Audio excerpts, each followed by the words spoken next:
Hello children, good morning. Welcome to the class of English.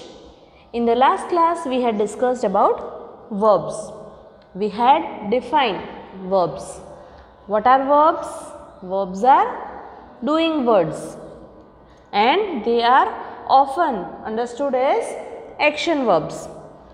But we also discussed that verbs are not only action words, verbs also includes words that are not action words. Now, when we learn the rules of grammar, we are often taught, as I said just now, that verbs are doing words. It means that they signify the part of the sentence which explains the action taking place. Now, let us revise what we had learned yesterday. Let us take few examples. He ran away. So, running is an action. So, the word ran signifies that it is a doing word. She eats chocolate cakes on Sundays. Here, eats is the verb. The horses gallop across the fields. Gallop is the verb. Ran, eats and gallops are the action parts of those sentences, thus they are the verbs.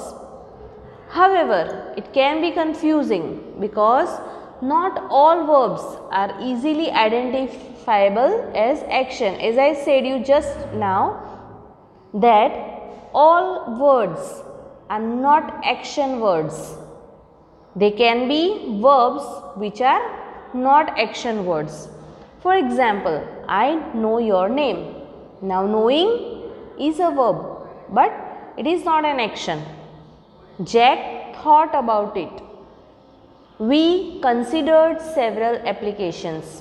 Now, here the words know, thought and considered are doing words. They show something that is done, but that is not an action, but still they are verbs.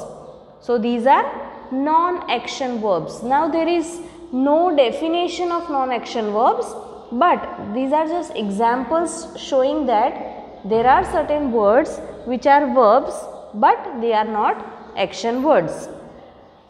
So, those that describe a state of being like emotion, possession, sense of opinion, such kind of words are termed as verbs. Other non-action verbs include love, agree, feel, amm. Amm is the state of being. What I said you in the last class, to be form. So, these to be forms are also called verbs. Have is a state of possession. So, whenever you have a state of possession, then also it is termed as a verb. Now, let me give you a hint how to recognize a verb. So, let us see how we can recognize a verb.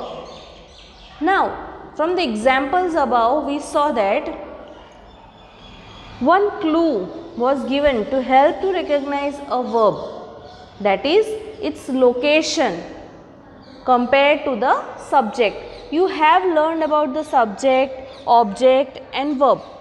So, verbs almost always comes after a noun or a pronoun.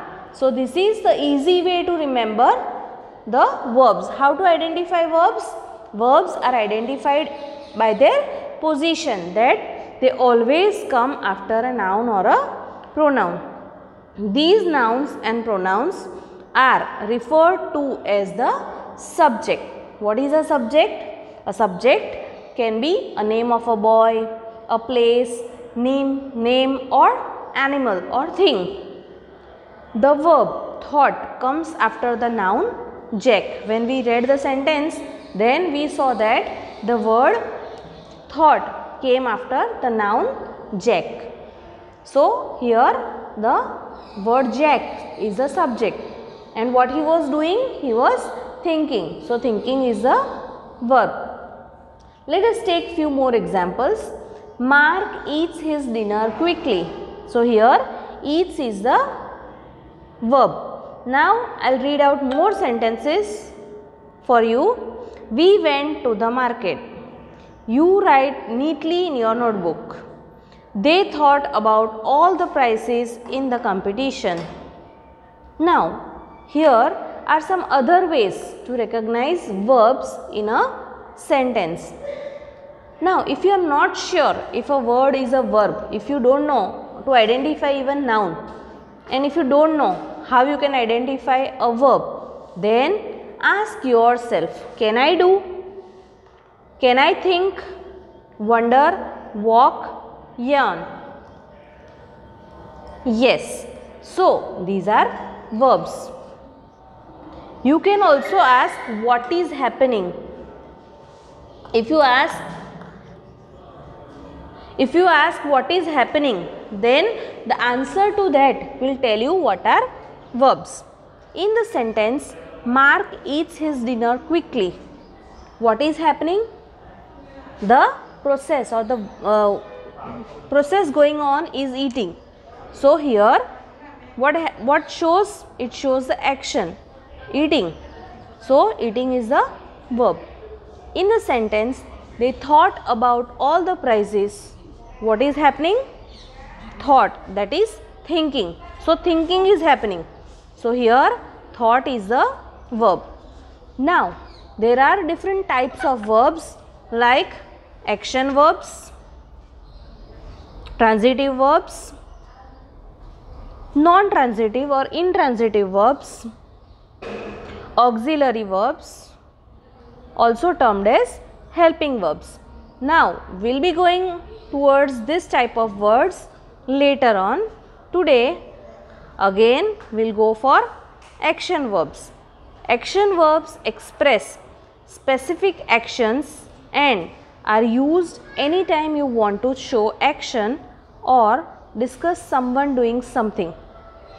It's important to remember that the action does not have to be physical, because yesterday we learned about physical action, we learned about mental action. So these are different types of verbs. So here when we talk about action verbs, then it is necessarily not that it is only physical action. Now when we talk about action verbs, we have run, dance, slide, jump, think, do, go, stand, smile, listen. So these are all action words. So the action verbs examples in the following sentences are in the bold letters. When we read, then we saw that they are in the bold letters. You can see downside in the examples also. I run faster than David. He does it well. She thinks about poetry all day long.